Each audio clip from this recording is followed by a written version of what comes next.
అన్నదాత అన్నదాత మీ అన్నదాత చెమటోడ్చి ఆహారాన్నందించే రైతన్నా అనునిత్యం నీ కండదండగా నిలిచే నేస్తం ఎవరన్నా అన్నదాత అన్నదాత మీ అన్నదాత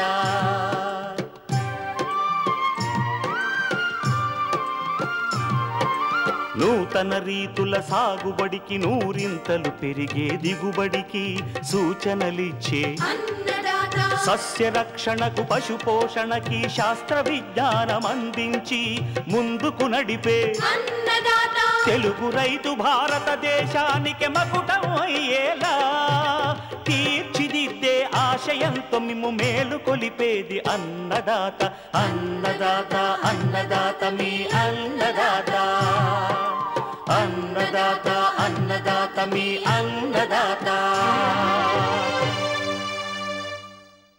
అన్నదాత ప్రేక్షకులకు నమస్కారం. ఈనాటి ముఖ్యాంశాలు. నవంబర్ మాసంలో ఉద్యాన పంటల్లో చేపట్టాల్సిన చర్యలు. పిందె పూత దశలో ఉన్న వానాకాలం కందిలో చేపట్టాల్సిన యాజమాన్య సస్యరక్షణ చర్యలు. ఇంకా జై కిసాన్ వ్యవసాయ సమాచారం.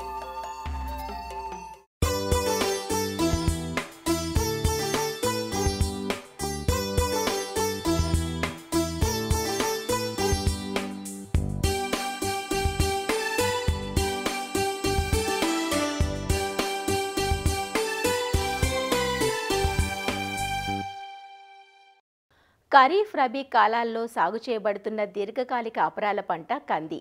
ఖరీఫ్లో వేసిన పంట ప్రస్తుతం పూత కాపు దశలో ఉంది. పూత కాపు దశలో కందికి పురుగుల బెడద ఎక్కువగా ఉంటుంది. ప్రధానంగా మరూకా పురుగు, శనగపచ్చు పురుగులతో పాటు కాయ ఈగ కూడా ఆశించి కాయను పాడు చేస్తాయి. ఈ పురుగుల పట్ల అప్రమత్తంగా ఉంటూ సకాలంలో నివారించుకోగలిగితే కంది నుంచి మంచి దిగుబడులు పొందే ఆస్కారం ఉంది. ప్రస్తుతం కందిని నష్టపరుస్తున్న చీడపీడలు, వాటి నివారణ చర్యలను వివరిస్తున్నారు ప్రొఫెసర్ జయశంకర్, తెలంగాణ వ్యవసాయ విశ్వవిద్యాలయం జగిత్యాల ప్రాంతీయ వ్యవసాయ పరిశోధనా స్థానం శాస్త్రవేత్త డాక్టర్ సంధ్యా కిషోర్. ప్రస్తుతము కంది పంట అంతా కూడా మొగ్గ దశలో ఉన్నది. రానున్న 10 రోజుల్లో కంది పూతకొచ్చే అవకాశం ఉంది. కందిలో ప్రధానంగా వచ్చే సమస్య ఏంటంటే కాయతొలిచే పురుగులు. ఈ కాయతొలిచే పురుగులు మొగ్గ దశ నుంచి ఆశించే అవకాశం ఉంది. కాబట్టి రైతు సోదరులు ఎప్పటికప్పుడు ఈ మొగ్గ దశ నుంచే సరైన యాజమాన్య పద్ధతులు చేపట్టినట్లయితే మనకు కందిలో అధిక దిగుబడులు పొందవచ్చు. కంది మొగ్గ పూత దశలో ఏమాత్రం నిర్లక్ష్యం వహించినా కంది యొక్క దిగుబడి 60 నుంచి 70% వరకు తగ్గే అవకాశం ఉంది. ముఖ్యంగా కందిలో మారకా మచ్చల పురుగు, తర్వాత శనగపచ్చ పురుగు, వీటితో పాటు కాయ ఈగ, తర్వాత కాయ మీద రసం పీల్చే పురుగులు, ఈ 4 రకాలు వస్తూ ఉంటాయి. మారకా మచ్చల పురుగు, ఆకు గూడు చుట్టు పురుగు అని చెప్పి పిలుస్తుంటాము. కంది చివర్లో అంటే లేత మొగ్గల మీద, పూ మొగ్గల మీద తల్లి పురుగులు గుడ్లు పెడుతూ ఉంటాయి. ఆకాశం మేఘావృతమై మబ్బులుగా ఉన్న సమయంలో పూ మొగ్గల మీద తల్లి పురుగులు గుడ్లను పెడతాయి. ఈ గుడ్ల నుంచి పొదగబడిన లార్వాలు లేత పూమొగ్గలను, ఆకులను, లేత కాయలను, పిందెలను కూడా గూడు చేసి ఆ గూడులో లార్వాలు ఉంటూ ఎదుగుతున్న కాయలను, గింజలను తిని నష్టపరుస్తుంటాయి. దీని నివారణకు గాను క్లోరిఫైరిపాస్ 2 మిల్లీలీటర్లు లీటర్ నీటికి, వేప నూనె 5 మిల్లీలీటర్లు లీటర్ నీటికి కలిపి మొగ్గ దశలోనే పిచికారీ చేసుకున్నట్లయితే గుడ్లు పొదగకుండా ఉంటాయి. అలాగే పురుగులు ఎక్కువ సంఖ్యలో వృద్ధి చెందకుండా ఉంటాయి. అలాగే పూత దశలో కూడా మనము ఎప్పటికప్పుడు ఈ పురుగును గమనిస్తూ ఉండాలి. పురుగు తొలి దశలో ఉన్నప్పుడు నోవాల్యూరాన్ 0.75 గ్రాముల లీటర్ నీటికి, అలాగే క్లోరిఫైరిపాస్ 2.5 మిల్లీలీటర్లు లీటర్ నీటికి కలిపి పిచికారీ చేసుకోవడం ద్వారా మారకా మచ్చల పురుగును నివారించుకోవచ్చు. ఇంకా పురుగు ఉధృతి కనుక ఎక్కువగా ఉన్నట్లయితే క్లోరాంత్రినిప్రోల్ 0.3 మిల్లీలీటర్ల లీటర్ నీటికి, అంటే 60 మిల్లీలీటర్లు ఎకరానికి, లేదా ఫ్లూబెండమైడ్ 0.2 మిల్లీలీటర్లు లీటర్ నీటికి, లేదా ఇమామెక్టిన్ బెంజోయిట్ అయితే 0.4 గ్రాములు లీటర్ నీటికి, లేదా స్పైనోసాడ్ అయితే 0.3 మిల్లీలీటర్ లీటర్ నీటికి ఏదైనా ఒక మందును మార్చి పిచికారీ చేసుకోవడం ద్వారా పురుగు ఉధృతిని సమర్థవంతంగా నివారించుకోవచ్చు. అలాగే వీటితో పాటు శనగపచ్చ పురుగు కూడా ఆశించే అవకాశం ఉంది. ఈ శనగపచ్చ పురుగు నివారణకు సమగ్ర యాజమాన్య పద్ధతులు పాటించాల్సి ఉంటుంది. ముఖ్యంగా ఎకరాకు 12 నుంచి 15 వరకు పక్షి స్థావరాలు ఏర్పాటు చేసుకోవాలి.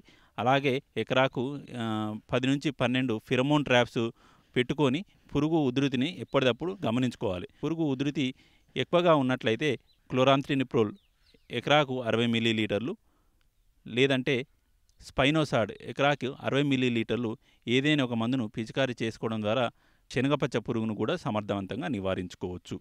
వీటితో పాటు కాయ ఈగ, ఎక్కడైతే దీర్ఘకాలిక రకాలు అంటే 180 రోజుల కంటే ఎక్కువ ఉన్న దీర్ఘకాలిక రకాలు ఎప్పుడైతే రైతులు వేసి ఉన్నారో అటువంటి పొలాలలో, అలాగే బెట్ట వాతావరణ పరిస్థితుల్లో కూడా ఈ కాయ ఈగ అనేది గమనించడం జరుగుతూ ఉంటుంది. కాయ ఈగ అనేది పంట చివరి దశలో వస్తుంటుంది.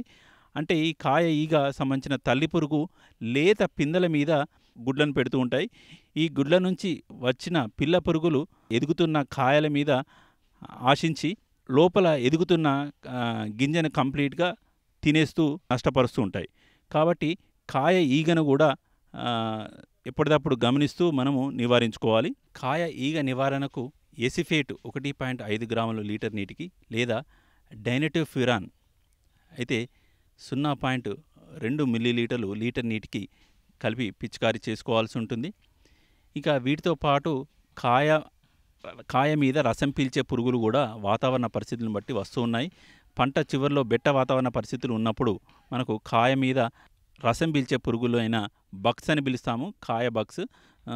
ఈ కాయ బగ్స్ కూడా మనకు లేత ఎదుగుతున్న కాయలను రసం పీల్చుకొని తీసుకోవడం ద్వారా గింజ నాణ్యత తగ్గి గింజ బరువు పూర్తిగా తగ్గి ఆర్థికంగా నష్టాన్ని చేకూరుస్తాయి. అందువలన కాయ మీద రసం పీల్చే పురుగుల నివారణ కోసం గాను డైమిథియేట్ 2 మిల్లీలీటర్లు లీటర్ నీటికి కలిపి పిచికారీ చేయాలి. అయితే కందిలో నీటి యాజమాన్యం గురించి ఆలోచించినట్లయితే కందిలో మొగ్గ దశలో మనము నీటి తడులు ఇవ్వాల్సి ఉంటుంది. అలాగే కాయ గట్టిపడే దశలో కూడా ఒక తేలికపాటి తడి ఇవ్వడం ద్వారా అధిక దిగుబడులు పొందవచ్చు. కందిలో ఎప్పుడు కూడా నిండుపూత సమయంలో మనము నీటి తడులు ఇవ్వకూడదు. నిండిపూత దశలో మల్టీకే 10 గ్రాములు లీటర్ నీటికి కలిపి పిచికారీ చేయడం ద్వారా నిండిపూత దశలో నీటి ఎద్దడి ఉన్నట్లయితే నీటి ఎద్దడిని అధిగమిస్తూ అధిక దిగుబడులు పొందవచ్చు.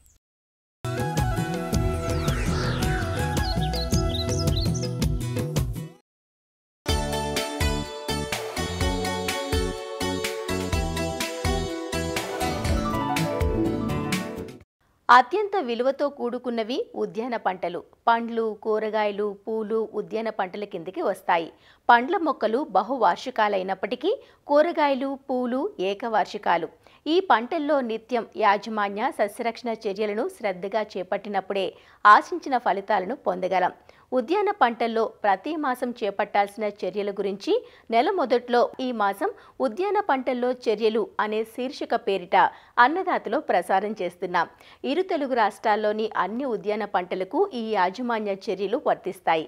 మరి నవంబర్ మాసంలో వివిధ ఉద్యాన పంటల్లో చేపట్టాల్సిన చర్యల గురించి అశ్వారావుపేట ఉద్యాన కళాశాల professor doctor IV Srinivas Reddy ఇలా తెలియజేస్తున్నారు. నవంబర్ మాసంలో ఉద్యానవన పంటల్లో చేపట్టాల్సిన యాజమాన్య చర్యలు. ముందుగా మామిడి విషయానికి వచ్చినట్లయితే గత మాసంలో కురిసిన అధిక వర్షాల వల్ల తేనె మంచు పురుగుల ఉధృతి అధికంగా ఉండే అవకాశం ఉంటుంది. ఈ తేనె మంచు పురుగుల నివారణ కోసం బుప్రోఫెజిన్ అనే మందు 2 మిల్లీలీటర్లు లీటర్ నీటికి చొప్పున కలిపి పిచికారీ చేసుకోవచ్చు. ఈ నవంబర్ మాసంలో చాలా ప్రాంతాల్లో మంచు కానీ పొగమంచు కానీ పడే అవకాశం ఉంది. తద్వారా మామిడిలో బూడిద తెగులు వచ్చే అవకాశం ఉంటుంది. ఈ బూడిద తెగులు నివారణ కోసం నీటిలో కరిగే గంధకం 3 గ్రాములు లేదా మైక్లోబొటానిల్ అనే మందు 1 గ్రాము లీటర్ నీటికి చొప్పున కలిపి పిచికారీ చేసుకోవటం ద్వారా నివారించుకోవచ్చు. అదేవిధంగా పూత చాలా ప్రాంతాల్లో నవంబర్ చివరికి మొగ్గ వచ్చే అవకాశం ఉంటుంది. ఆ మొగ్గంతా ఒకేసారి విచ్చుకొని పూతగా మారడం కోసం 13-045 అనే మందుని 10 గ్రాముల లీటర్ నీటికి చొప్పున కలిపి పిచికారీ చేసుకోవడం ద్వారా పూతంతా ఒకేసారి విచ్చుకొని కాయలు కూడా ఒకేసారి తయారయ్యి కోత కూడా ఒకేసారి జరిగే విధంగా వస్తాయి. అదేవిధంగా జామ విషయానికి వచ్చినట్లయితే జామలో గత మాసంలో కురిసిన అధిక వర్షాల వల్ల ఎండు తెగులు వచ్చే అవకాశం ఉంది. ముఖ్యంగా ఆకులు పసుపు రంగులోకి మారిపోయి కొమ్మలు పైనుంచి కిందకు నిలువుగా ఎండిపోవటం జరుగుతూ ఉంటుంది. దీని నివారణకు కాపర్ ఆక్సిక్లోరైడ్ అనే మందు 3 గ్రాములు లీటర్ నీటిలో కలుపుకొని ప్రతి మొక్క పాదులో మొదలు తడిచే విధంగా 20 రోజుల వ్యవధితో 2 సార్లు పోసుకున్నట్లయితే ఈ యొక్క ఎండు తెగుల్ని నివారించుకోవచ్చు. అదేవిధంగా జామలో పిండి నల్లి ఉధృతి కూడా అధికంగా కనిపిస్తుంది. ఈ పిండి నల్లి నివారణకు ప్రొఫెనోపాస్ అనే మందు 2 మిల్లీలీటర్లు దాంతోపాటు 5 మిల్లీలీటర్లు వేప నూనె కలిపి పిచికారీ చేసుకున్నట్లయితే ఈ యొక్క పిండి నల్లిని నివారించుకోవచ్చు. అదేవిధంగా జామలో సూక్ష్మ పోషక లోపాలు కూడా అధికంగా కనిపిస్తున్నాయి. వీటి నివారణకు సూక్ష్మ పోషక మిశ్రమం ఫార్ములా 4 కానీ ఫార్ములా 6 కానీ 5 గ్రాముల లీటర్ నీటికి చొప్పున కలిపి పిచికారీ చేసుకున్నట్లయితే జామలో ఈ యొక్క సూక్ష్మ పోషక లోపాలని అధిగమించవచ్చు. అదేవిధంగా జామలో పిందె నుంచి కాయ సైజు ఎదగడానికి 13-045 10 గ్రాములు కానీ లేదా యూరియా 5 గ్రాములు కానీ లీటర్ నీటికి చొప్పున కలిపి పిచికారీ చేసుకున్నట్లయితే జామలో మనం వేగంగా కాయలు పెరిగి మంచి దిగుబడుల్ని పొందవచ్చు. అరటిని సాగు చేసే రైతులు ఫెర్టిగేషన్ విధానంలో ఎరువులు ఇచ్చేటట్లయితే మొక్క నాటిన 3వ వారం నుంచి 25వ వారం వరకు ప్రతి మొక్కకు ప్రతి వారం 10 గ్రాములు యూరియా అదేవిధంగా 7 గ్రాములు మ్యూరేట్ ఆఫ్ పొటాషు డ్రిప్పు లేదా బిందు సేద్య పద్ధతి ద్వారా అందించినట్లయితే మంచి దిగుబడులు పొందవచ్చు. ఈ మాసంలో సిగటోక ఆకుమచ్చ తెగులు నివారణ కోసం శిలీంద్రనాశనులు మెటలాక్సిల్ ఎంజెడ్ మందును 2 గ్రాములు లీటర్ నీటికి చొప్పున కలిపి పిచికారీ చేసుకోవడం ద్వారా నివారించుకోవచ్చు. ఇక ద్రాక్ష విషయానికి వచ్చినట్లయితే పిండి నల్లి ఉధృతి అధికంగా కనిపిస్తుంది ఈ మాసంలో. దీని నివారణ కోసం కత్తిరింపులు పూర్తయిన 20వ రోజు అదేవిధంగా 40వ రోజు ఇమిడాక్లోప్రిడ్ అనే మందు 0.3 మిల్లీలీటర్లు దానితో పాటు వేప నూనె 5 మిల్లీలీటర్లు కలిపి పిచికారీ చేసుకోవడం ద్వారా ఈ యొక్క పిండి నల్లిని నివారించుకోవచ్చు. అదేవిధంగా ద్రాక్షలో పూల గుత్తుల పెరుగుదల కోసము ముఖ్యంగా కాయ పెరుగుదల కోసము జిబ్బరెల్లిక్ ఆమ్లం 10 ppmను పిచికారీ చేసుకోవడం ద్వారా పూల గుత్తులను పెంచుకోవచ్చు. ద్రాక్షలో తామర పురుగులు అధికంగా ఆశించే అవకాశం ఉంది. పిప్రోనిల్ అనే మందు 2 మిల్లీలీటర్లు లీటర్ నీటికి చొప్పున కలిపి పిచికారీ చేసుకోవడం ద్వారా ద్రాక్షలో తామర పురుగుల్ని నివారించుకోవచ్చు. బత్తాయి నిమ్మలో మనం ఎక్కువగా జనవరి పంట కోసం ప్రయత్నం చేసినట్లయితే జనవరిలో పూత పిందె రావాలంటే ఈ మాసం నుంచి నీటి ఎద్దడికి గురి చేయాలి. దానికోసం నీటి తడుల్ని ఆపివేయాలి. అదేవిధంగా ఇప్పటికే ఉన్న కాయల మీద మనకి మంగు ఎక్కువగా కనిపించే అవకాశం ఉంటుంది. ఈ మంగు రాకుండా ఇథియాన్ అనే మందు 2 మిల్లీలీటర్లు కానీ స్పైరోమెస్పిన్ అనే మందు 1 మిల్లీలీటర్ కానీ లీటర్ నీటికి చొప్పున కలిపి నవంబర్ మాసంలో ఒకసారి అదేవిధంగా తర్వాత మాసాల్లో డిసెంబర్ జనవరిలో కూడా మరొకసారి పిచికారీ చేసుకున్నట్లయితే మనం నివారించుకోవచ్చు. సపోటాలో ముఖ్యంగా వర్షాకాలంలో ఆకుమచ్చ తెగులు అధికంగా వచ్చే అవకాశం ఉంటుంది. మ్యాంకోజెబ్ అనే మందుని 2.5 గ్రాములు లీటర్ నీటికి చొప్పున కలిపి పిచికారీ చేసుకోవడం ద్వారా ఈ యొక్క ఆకుమచ్చ తెగులు నివారించుకోవచ్చు. బొప్పాయిలో కూడా మనకి ఆకుమచ్చ తెగులు అధికంగా ఆశిస్తుంది. ముఖ్యంగా ఆకులు పసుపు రంగులోకి మారి ఆకులు ఎండిపోయి రాలిపోవడం గమనించవచ్చు. దీని నివారణకు మ్యాంకోజెబ్ అనే మందు 2 గ్రాములు కానీ లేదా మెటలాక్సిల్ మ్యాంకోజెబ్ మందు 2 గ్రాములు కానీ లీటర్ నీటికి చొప్పున కలిపి ఆకుమచ్చ తెగుల్ని నివారించుకోవచ్చు. సూక్ష్మ పోషక లోపాలు ఉన్నట్లయితే సూక్ష్మ పోషక మిశ్రమం 2 గ్రాములు లీటర్ నీటికి చొప్పున కలిపి పిచికారీ చేసుకోవడం ద్వారా నివారించుకోవచ్చు.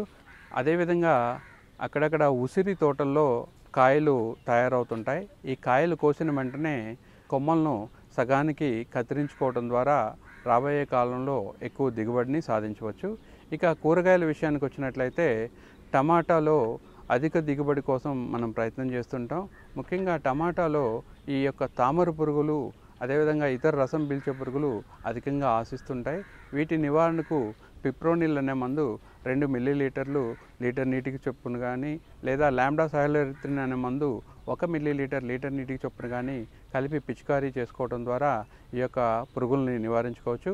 అదేవిధంగా టమాటాలో కాయతొలుచు పురుగు ఉధృతి కూడా ఈ మాసంలో అధికంగా ఉంటుంది. దీని నివారణకు సైపర్మెథ్రిన్ 1 మిల్లీలీటర్ కానీ, లేదా లాంబ్డా సైలోరిథ్రిన్ 1 మిల్లీలీటర్ కానీ, లేదా క్లోరాంట్రినిపోల్ అనే మందు 0.3 మిల్లీలీటర్లు కానీ లీటర్ నీటికి చొప్పున కలిపి 10 రోజుల వ్యవధితో 2 సార్లు పిచికారీ చేసుకోవడం ద్వారా ఈ యొక్క పురుగును నివారించుకోవచ్చు.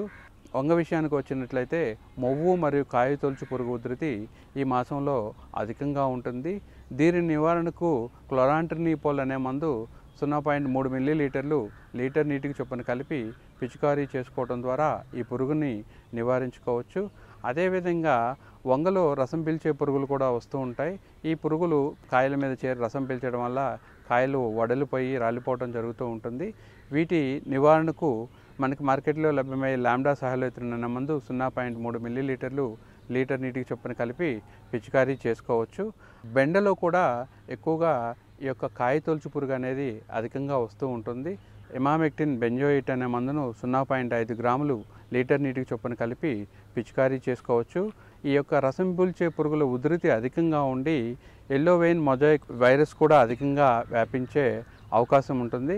కాబట్టి రసం పీల్చే పురుగుల నివారణ కోసం ఇమామెక్టిన్ బెంజోయిట్ కానీ, లేదా ఇమిడాక్లోప్రిడ్ అనే మందు 0.3 మిల్లీలీటర్లు లీటర్ నీటికి చొప్పున కలిపి పిచికారీ చేసుకోవడం ద్వారా నివారించుకోవచ్చు. అదేవిధంగా బెండలో అధికంగా కురిసిన వర్షాల వల్ల ఎండు తెగులు వచ్చే అవకాశం ఉంటుంది.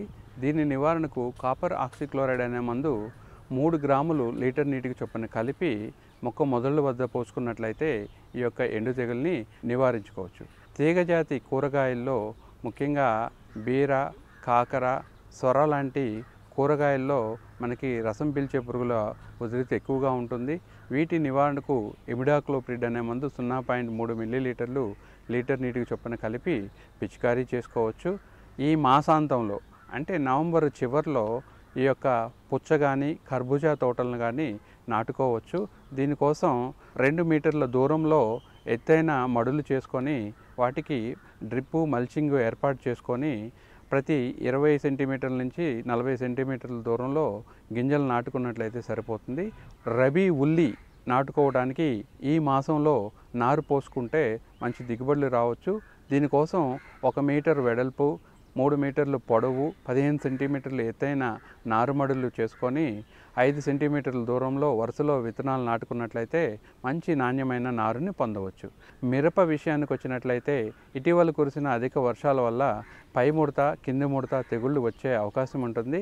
వీటి రెండింటి నివారణకు డైపెంథ్యూరాన్ అనే మందు 1.5 గ్రాము లీటర్ నీటికి చొప్పున కలిపి పిచికారీ చేసుకోవడం ద్వారా నివారించుకోవచ్చు. మిరపలో కూడా అధిక వర్షాల వల్ల ఎండు తెగులు కనిపిస్తూ ఉంటుంది.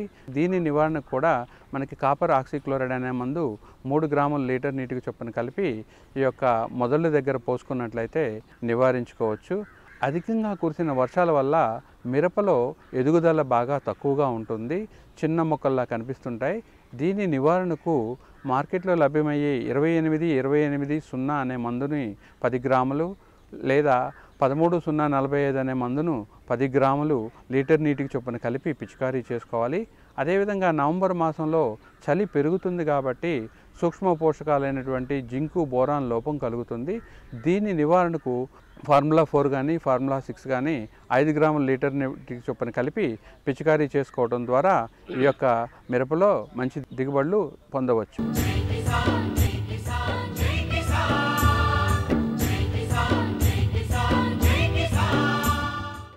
వ్యవసాయ సమాచారం ఇప్పుడు జై కిసాన్లో చూద్దాం. ప్రకృతి వైపరీత్యాలతో పంట నష్టం జరిగితే రైతుకు బీమా సౌకర్యం ధీమానిస్తుంది. అలానే అధిక ఆటుపోట్లకు గురయ్యే ఆక్వా రంగంలోనూ రైతుకు వెన్నుదన్నుగా నిలిచేందుకు బీమా ఏర్పాటైంది. ఆంధ్రప్రదేశ్లో agriculture insurance company of India limited గతేడాది నుంచి రైతులకు బీమా సౌకర్యం కల్పిస్తోంది. రొయ్యల సాగులో ముఖ్యంగా తొలి దశలో వైరస్ వల్ల రైతులకు పెద్ద ఎత్తున ఆర్థిక నష్టం వాటిల్లుతుంది. ఈ దశ దాటితే రైతులు లాభాలు ఆర్జించినట్లే. అయితే ఖచ్చితంగా వ్యాధులను ఎదుర్కొంటామనే ధీమా ఉండదు. అనుకోకుండా వచ్చే ఈ వ్యాధుల వల్ల జరిగే నష్టాన్ని కొంతవరకు భర్తీ చేసుకునే అవకాశం బీమా కల్పిస్తోంది. పంటల బీమాలో అయితే దిగుబడి నష్టం, ప్రకృతి వైపరీత్యాలకు మాత్రమే బీమా పరిహారం వర్తిస్తుంది. కానీ రొయ్యల సాగులో వ్యాధులకు కూడా బీమా వర్తిస్తుందంటూ బీమా సంస్థ అధికారులు చెబుతున్నారు. ప్రస్తుతం మేము క్రాప్ ఇన్సూరెన్స్లో PMFBY ఇంకా RWBCS మేము ఇంప్లిమెంట్ చేస్తాం. రాష్ట్రంలో కొన్ని జిల్లాల్లో అంటే సుమారు 13-14 జిల్లాల్లో మేము ఈ యొక్క క్రాప్ ఇన్సూరెన్స్ పథకాన్ని ఇంప్లిమెంట్ చేస్తాం. దీనిలో ఈల్డ్ ద్వారా అంటే దిగుబడి ద్వారా వచ్చే నష్టం కానీ లేకపోతే వాతావరణంలో మార్పులు చేర్పులు జరిగిన నష్టాల వలన వీటిని మేము PMFBY ఇంకా RWBCSలో కవర్ చేస్తాం. ఇది కాకుండా ప్రత్యేకంగా మేము గత సంవత్సరం అక్టోబర్ 2024 నుంచి ష్రింప్ ఇన్సూరెన్స్ అంటే రొయ్యలకి ఇన్సూరెన్స్ కూడా మేము అందిస్తున్నాం. దీనిలో రైతులకి 2 రకాల కవర్లు ఇస్తున్నాం. ఒకటి ఏ కవర్లు వచ్చేటప్పటికి ప్రకృతి వైపరీత్యాల వలన అంటే సమ్మర్ కిల్ కావచ్చు, ఫ్లడ్స్ కానీ సైక్లోన్స్ కానీ దానివల్ల వచ్చిన నష్టాన్ని మేము కవర్ ఏలో కవర్ చేస్తాం. కవర్ బి వచ్చేటప్పటికి డిసీజ్ కవర్ ఉంటుంది. దాంట్లో ఏదైతే వైట్ స్పాట్ సిండ్రోమ్ కానీ విబ్రోసిస్, రన్నింగ్ మోర్టాలిటీ సిండ్రోమ్స్ RMS అంటారు, EHP కానీ ఇలాంటి డిసీజెస్ వలన జరిగిన నష్టాన్ని కూడా మేము కవర్ చేస్తున్నాం. రీసెంట్గా జరిగిన APGBతో ఒప్పందంతో APGB ఈ బ్యాంక్ కూడా ష్రింప్ ఇన్సూరెన్స్ ఫార్మర్స్కి లోన్స్ ఎక్స్టెండ్ చేస్తున్నాయి. వితౌట్ కొలెటరల్ సెక్యూరిటీ ద్వారా ఇచ్చే లోన్స్ ఈ లోన్స్ వలన ఏ విధమైన నష్టం జరిగినప్పుడు మేము రైతుల్ని నష్టపరిహారం ఇచ్చి రైతులను ఆదుకుంటమే కాకుండా బ్యాంక్స్ ఎక్స్టెండ్ చేసిన లోన్స్ కూడా మేము ఒక రకమైన సెక్యూరిటీ అందిస్తున్నాం. దీనిలో మీరు చేయవలసింది ఏంటంటే మా ఒక POSPs కానీ లేకపోతే మా ఆఫీస్ నెంబర్ని మీరు కాంటాక్ట్ చేస్తే కావాల్సిన డాక్యుమెంట్స్ అన్నీ లైక్ ల్యాండ్ ఓనర్స్ది సర్టిఫికేట్, ప్రూవ్ చేసే సర్టిఫికేట్ కావాలి, లేకపోతే ప్రభుత్వ సంస్థ ద్వారా ఇష్యూ చేసిన ఏదైనా ఒక సర్టిఫికేట్ లైక్ ఎంపెడా సర్టిఫికేట్ అవ్వచ్చు, లేకపోతే అప్సెడా సర్టిఫికేట్, లేకపోతే CAE ఇష్యూ చేసిన సర్టిఫికేట్ అంటే మీరు రిజిస్టర్డ్ ఫార్మర్స్ అయి ఉండాలి. వాళ్ళకి మేము ష్రింప్ ఇన్సూరెన్స్ ఇచ్చే అవకాశం ఉంటుంది. మీరు బెస్ట్ ఫార్మింగ్ ప్రాక్టీస్ చేస్తే మీకు ఇన్సూరెన్స్లో ఆల్మోస్ట్ 40% వరకు మేము డిస్కౌంట్ ఇవ్వచ్చు ప్రీమియంకి. మేము ఫార్మర్స్కి కవరేజ్ ఎలాగిస్తున్నాం అంటే ఏ కవర్ ప్లస్ B కవర్ అంటే న్యాచురల్ కెలామిటీస్ కావచ్చు, ఆ డిసీజ్ కవర్ ఈ 2 కలిపి మీరు 60 days తీసుకుంటే దానికి చెల్లించవలసిన ప్రీమియం రేటు 6.58 అండి. కానీ మంచి ప్రాక్టీసెస్ చేస్తే దానికి మేము 40% వరకు డిస్కౌంట్స్ కూడా ఇస్తామండి. సుమారు 1000 ఎకరాల పైన మేము ఇన్సూరెన్స్ చేసి ఉన్నాము. దాంట్లో ఆల్మోస్ట్ మేము 100% మేము మా ICR ఉంది అంటే క్లెయిమ్ రేషియో అంటే సుమారు ఎంత ప్రీమియం అయితే కలెక్ట్ చేసాం దానికంటే అధికంగా మేము క్లెయిమ్స్ ఇచ్చాం. ఇది కాకుండా కూడా NFDB వాళ్ళు నేషనల్ ఫిషరీస్ డెవలప్మెంట్ బోర్డు వాళ్ళు కూడా 40% సబ్సిడీ ఇస్తున్నారు. ఆడవాళ్ళకి SC/STస్కి 50% వరకు సబ్సిడీ చెల్లిస్తున్నారు. ఎప్పుడైతే డిసీజ్తో ఎఫెక్ట్ అయి ఉంటుందో క్లెయిమ్ వచ్చింది మీరు మాకు ఇంటిమేట్ చేసినప్పుడు మా సర్వేయర్ వచ్చి దాన్ని ఎంతవరకు నష్టమైందన్నది అంచనా వేస్తారు. అయితే ష్రింప్ మాస్ని మేము ఏమైనా వాల్యూ కింద కన్వర్ట్ చేసుకునే అవకాశం ఉంటే దాన్ని సాల్వేజ్ వాల్యూ కింద కట్టుకొని ఆ క్లెయిమ్స్ దాని ప్రకారంగా సెటిల్ చేస్తాము. రైతులు 1 ఎకరానికి 3 లక్షల వరకు సమ్ ఇన్షూర్డ్ మీరు చేయించుకోవచ్చు. దీనికి మీరు చెల్లించవలసిన ప్రీమియం 6.58%. సో మీరు 6.58 అని ప్రీమియం అంటున్నాము 60 DOCsకి. దాన్ని 40% మనం డిస్కౌంట్ ఇస్తే దానికి 4% మీరు చెల్లించవలసి వస్తుంది. సో సమ్ ఇన్షూర్డ్ 3 lakhs అయినప్పుడు రైతు చెల్లించవలసిన ప్రీమియం 12,000 వరకు మీరు చెల్లించవలసి వస్తుంది. దీనిలో మీకు 60 daysలో ఏ విధమైన నష్టం జరిగినా కానీ మేము చెప్పిన ఏ కవర్ B కవర్లో చెప్పిన ఏ పర్ల్స్ ఎఫెక్ట్ అయినా కానీ మేము దానికి సర్వేయర్ ద్వారా అంచనా వేశాక ఎంత వరకు నష్టమైంది చూసి దానికి క్లెయిమ్స్ ఇవ్వబడతాయండి. జనరల్లీ మన ఆంధ్రప్రదేశ్లో వనామీ ష్రింప్కి కల్చర్ ఎక్కువ జరుగుతుంది. వనామీలో మనం 60 రోజుల కల్చర్కి మీరు ఇన్సూరెన్స్ తీసుకోవచ్చు, 80 రోజుల కల్చర్కి ఇన్సూరెన్స్ తీసుకోవచ్చు, 100 daysకి 120 days వరకు మ్యాక్సిమం మీరు తీసుకోవచ్చు అండి. దీనిలో జనరల్లీ రైతులు ఇష్టపడేది 60 DOCs తీసుకుంటారండి. 60 DOCs ఎందుకంటే వనామీ 60 DOCs వరకు మ్యాక్సిమం బెంచ్ మార్క్ అన్నది రీచ్ అవుతారు. సో క్లెయిమ్స్ అన్నది 60 DOCs తర్వాత చాలా తక్కువ వచ్చే అవకాశం ఉంటుంది. ఎందుకంటే ఆ ష్రింప్ వెయిట్ బాగానే అంటే మార్కెట్లో అమ్ముకునే అవకాశం ఉంటుంది కాబట్టి 60 days తర్వాత. సో మోస్ట్లీ రైతులు ప్రిఫర్ చేసేది 60 DOC వరకు తీసుకుంటారండి. రైతులు లక్షల్లో పెట్టుబడులు పెట్టి రొయ్యల సాగును చేపడుతున్న నేపథ్యంలో అనుకోని విపత్తులతో వచ్చే నష్టాలను కొంతవరకు అధిగమించే బీమా సౌకర్యాన్ని ప్రతి ఒక్క రైతు వినియోగించుకోవాలని బీమా అధికారులు సూచిస్తున్నారు. మరిన్ని విభిన్న అంశాలతో రేపటి అన్నదాతలో మళ్ళీ కలుసుకుందాం. నమస్కారం. అన్నదాతలు తమ సందేహాలు సమస్యలను 18004254085 టోల్ ఫ్రీ నంబర్లో ఉదయం 10 నుంచి 11 గంటల మధ్య పని దినాలలో సంప్రదించగలరు. ఈ కార్యక్రమాన్ని యూట్యూబ్లో www.youtube.com/annadata ETV లింక్ ద్వారా వీక్షించవచ్చు.